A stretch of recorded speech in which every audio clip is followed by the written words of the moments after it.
Let's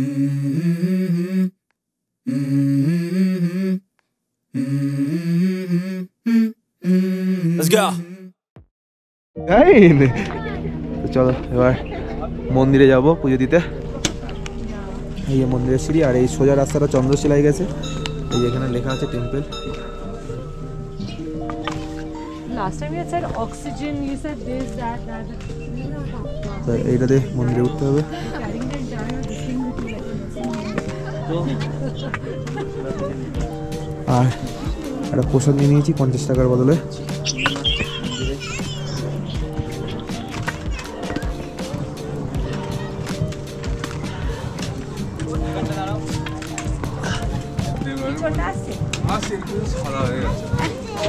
পাহাড়গুলো সব সাদা হয়ে গেছে, মানে হলো মন্দিরের গেট।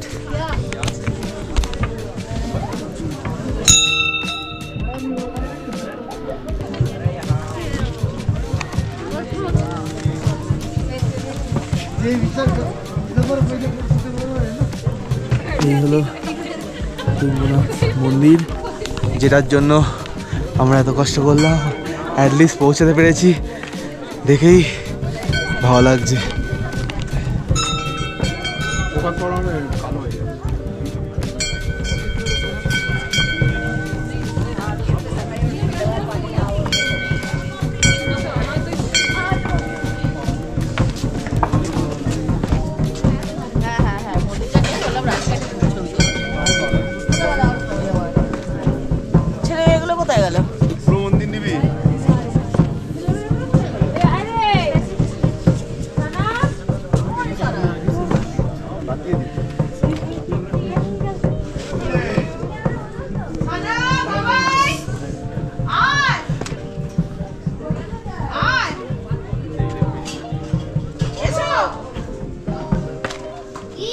চলো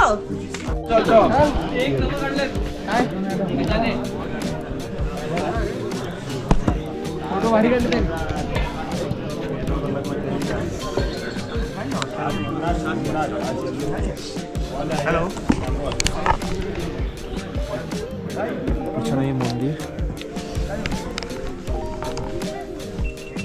হ্যালো,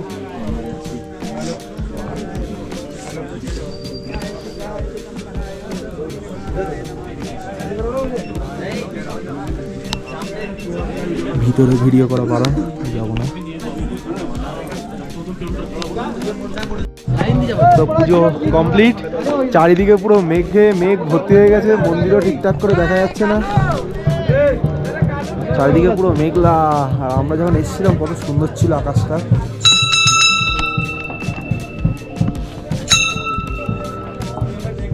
তো এই জায়গায় জুতো রাখার জায়গা আছে, জুতো রাখতে পারো। ও মন্দিরে পুজো দেওয়ার পরে মন্দিরে থেকে বেরিয়ে বাঁ দিক দিয়ে, মানে লেফট সাইড দিয়ে চলো, লেফট সাইড দিয়ে পিছন দিক দিয়ে ঘুরে আসবে। ওখান থেকেও অনেক মন্দির ঠাকুর আছে, সেগুলো দেখে নিতে পারবে একেবারে। তো যা অবস্থা, রাস্তায় ভিউ দেখতে পাবো কিনা তার কোনো সিওরিটি নেই। তো চলো দেখা যাক। তো আমাদের আর হাতে 1 ঘন্টা টাইম আছে, 1 ঘন্টার মধ্যেই নামতে হবে, তারপর আবার বেরোতে হবে। তো চলো দেখা হচ্ছে রাস্তায়।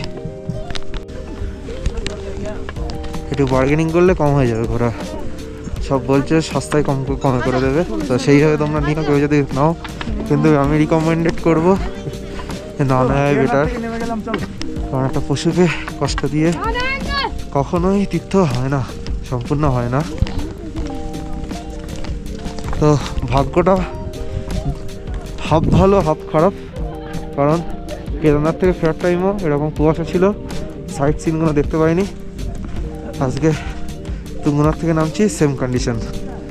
কী আর করবো, যেটুকুই দেখতে পাচ্ছি সেটুকু নিয়েই চলতে হবে।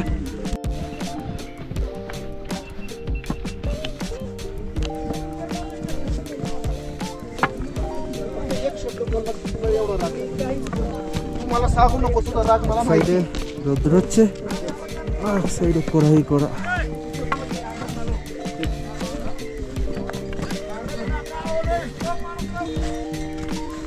যত বেলা বাড়ছে, ভিড় কিন্তু আস্তে আস্তে বেড়েই চলেছে। আমরা ভালো করেছিলাম, সকাল সকাল চলে এসেছিলাম।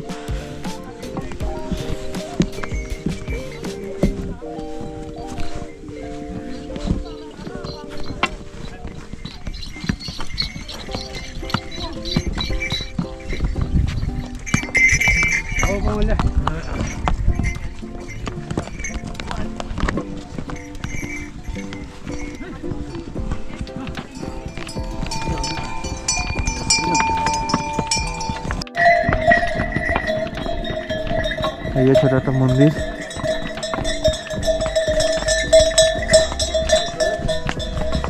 হরিণাদাও আসছে। হ্যালো,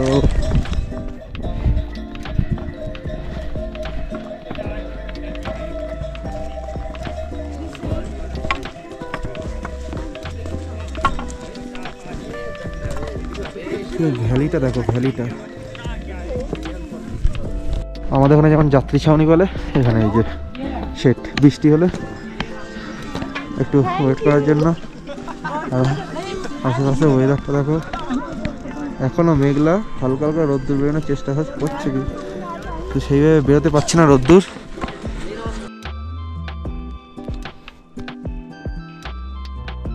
রাজ, ওখান থেকে ছবি তোল না।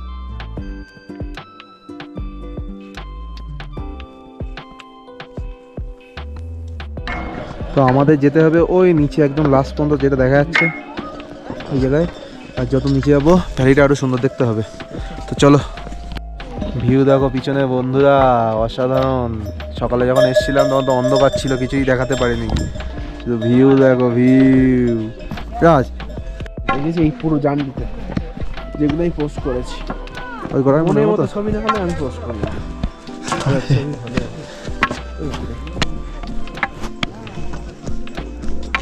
এটা শর্টকাট নিয়ে ওরে না, শর্টকাট রয়েছে, কান মারবো বিপদ যাওয়া। ওটা এখন বুঝতে পারছি, ওটার সময় ঠিকঠাক হতে পারে, আমার সময় হবে না।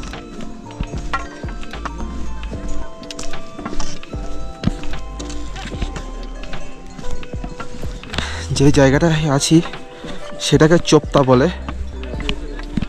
তো এটার আর এক নাম হলো মিনি সুইজারল্যান্ড, কারণ আশেপাশের সৌন্দর্যটাই এরকম।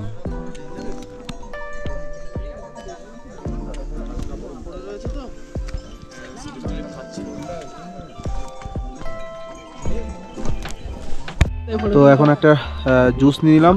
এই যে সামনে যে গাছগুলো ছোট ছোট দেখা যাচ্ছে, সেই গাছের ফুলের জুস, রডোডেন্ড্রাম ফুলের জুস। লোকাল নাম কি?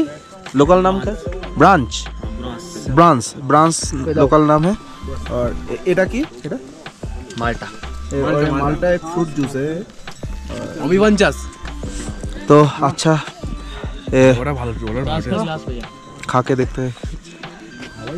ले लो भैया, अच्छा है, एनर्जी ड्रिंक है, अच्छा है, लाल অনেকটা জেলির মতন, যে ছোটবেলায় জেলি খেতাম সেরকম। ভালো টেস্ট আছে। ना वीडियोটা करी। तुम लोग कभी जन्नत देखा हो?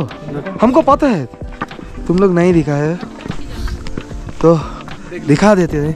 ये देख लो जन्नत, इसको कहते हैं जन्नत, असली जन्नत। आओ घूमो और मर जाओ।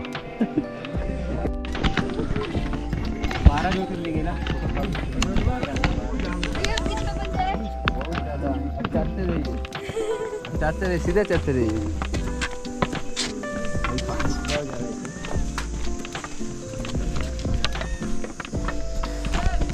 শুধু পিছনের ভিউটা দেখো, শুধু ভিউটা দেখো পিছনে, অসাধারণ। সারা রাস্তায় ওই ফুলের আর ফলের জুস পাবে, এখানেও পাওয়া যাচ্ছে তেমনই। আমার নিয়েছে 50 টাকা, এক দোকানে এক রকম দাম হতে পারে, জানি না। তো দেখে দেখে শুনে খেও তোমরা। আর শুধু ভ্যালিটা দেখো, যে ভ্যালিটা দিয়ে যাচ্ছি, নামছি, অসাধারণ ভ্যালি।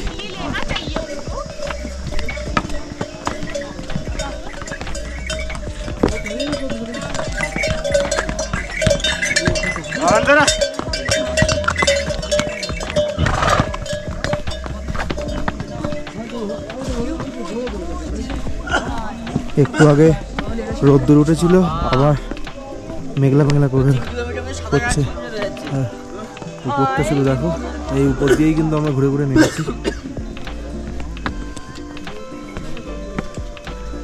একটু একটু করে হাঁটতে যাবো। আমাদের এই নিচে যেতে হবে এখনো। অনেকে শর্টকাট নিচ্ছে, কিন্তু আমি রিকমেন্ডেড করবো শর্টকাট না নেওয়ারই। ওতে কষ্টও বেশি, রিস্কও বেশি।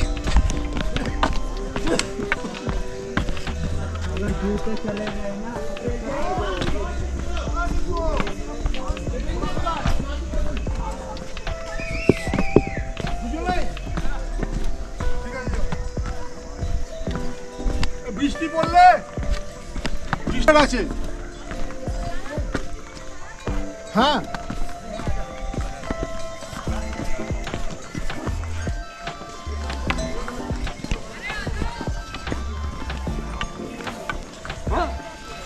বেশি বাকি নেই ওখান থেকে নিচে।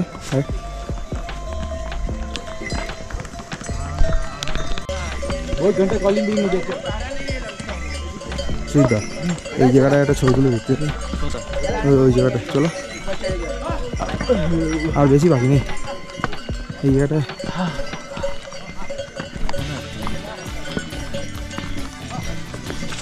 আস্তে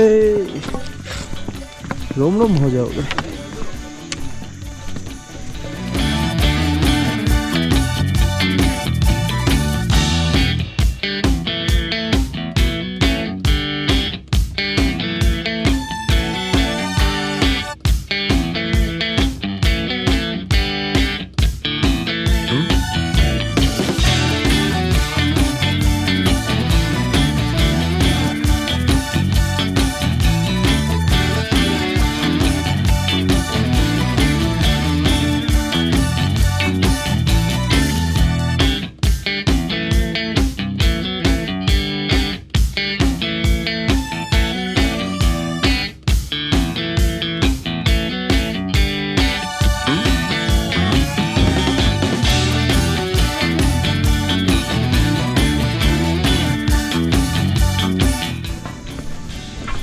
একটু আগে আমরা যে রডোডেনড্রন গাছের ফুলের রস খেলাম, সেই গাছ, সেই যে, তো টেস্ট আছে ভালো বেশ।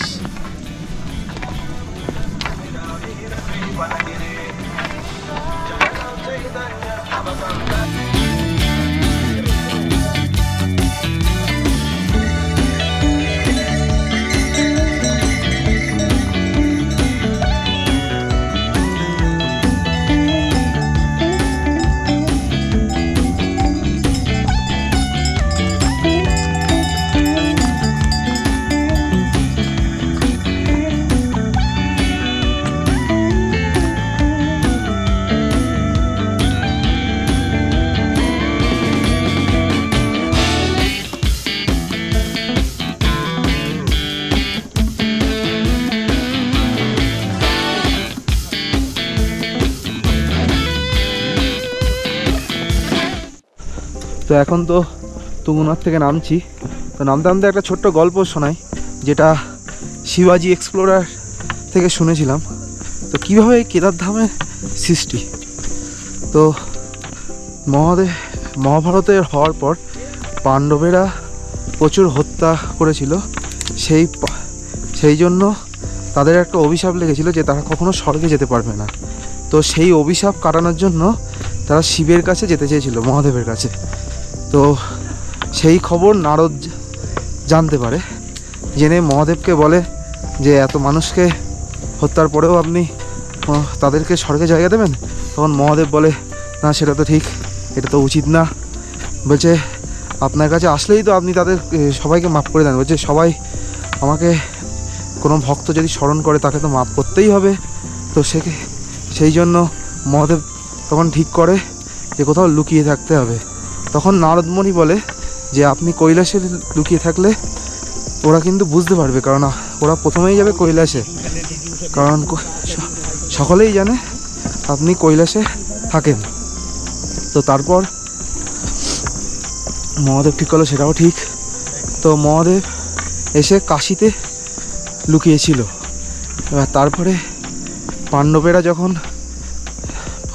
মহাদেবকে খুঁজতে খুঁজতে কাশী পর্যন্ত চলে আসে, তখন মহাদেব সেখান থেকে গুপ্তকাশীতে এসে লুকিয়ে থাকে, না সরি, গুপ্তকাশীতে এসে লুকিয়ে থাকে। আচ্ছা, নারদ যে যখন মহাদেবের কাছে গেছিলো তখন মহাদেব কাশীতে ধ্যান করছিল। তো কাশীতে ধ্যান করছিল, সেই সময় নারদ মুনির ওই কথা শুনে মহাদেব গুপ্তকাশীতে এসে লুকিয়ে থাকে। তো পাণ্ডবেরা খুঁজতে খুঁজতে গুপ্তকাশীতেও চলে আসে। তারপরে মহাদেব গৌরীকুণ্ডের সোনপ্রয়াগে এসে মহিষের রূপ নেন এবং একে একে হিমালয়ের বিভিন্ন, এই উত্তরাখণ্ড সংলগ্ন বিভিন্ন পাহাড়ে ঘুরে বেড়ায়। শেষে পাণ্ডবেরা খুঁজতে খুঁজতে যখন কেদারনাথে গৌরীকুণ্ডে দেখে মহাদেবকে, তো ভীম সবার প্রথমে দেখতে পায়। ভীম পিছন দিক দিয়ে জোরে গিয়ে চেপে ধরে যাতে মহাদেব পালিয়ে না যায়। তখন মহাদেব নিজের দেহটাকে ফাটিয়ে ফেলেছিল বলতে গেলে, এক্স্যাক্ট ওয়ার্ডটা আমার ঠিক আসছে না। তো সেটা 6টা অংশ 6 জায়গায় পড়েছিল, যেটার মধ্যে 5টা ভারতে আর একটা নেপালের যেটা সেটা হলো পশুপতি মন্দির, যেটা ওইটাই। আর আমাদের ভারতে আছে তুঙ্গনাথ, কেদারনাথ, আর মহাকল্পেশ্বর মন্দির, রুদ্রনাথ, আর আরেকটা বেশ আছে, সেটা ঠিক মনে পড়ছে না, গুগল করলে জানতে পারবে। তো এই ছিল ছোট্ট একটা গল্প। তো আবার নিচে গিয়ে দেখা হচ্ছে। তো মোটামুটি ট্রেকিংয়ের গল্প এখানেই শেষ। সেই গেছিলাম 3:10-এ আর ফিরছি 11:10। যেতে লেগেছিল 3 ঘন্টা, আর নামতে যেহেতু কুয়াশা ছিল আর একটু রাস্তা ভিজে ভিজে ছিল, স্লিপ টানবে, সেই জন্য স্লো আসছিলাম। তো আর এদিক ওদিক ফটো সেশনে একটু লেট হয়ে গেছে। তো আশেপাশে এই যে দোকান,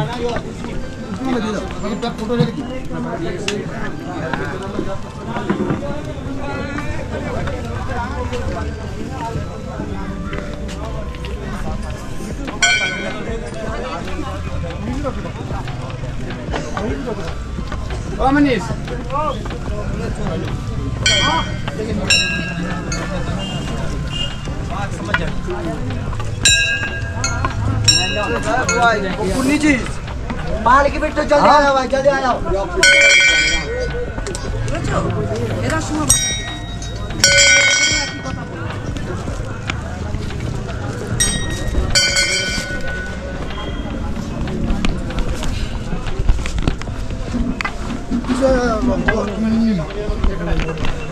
তো এসে গেছি নিচে। এবার কিছুক্ষণের মধ্যে অল্প কিছু টিফিন খেয়ে আমাদের বেরিয়ে পড়তে হবে। ঠিক আছে, দেখা হচ্ছে রাস্তায়।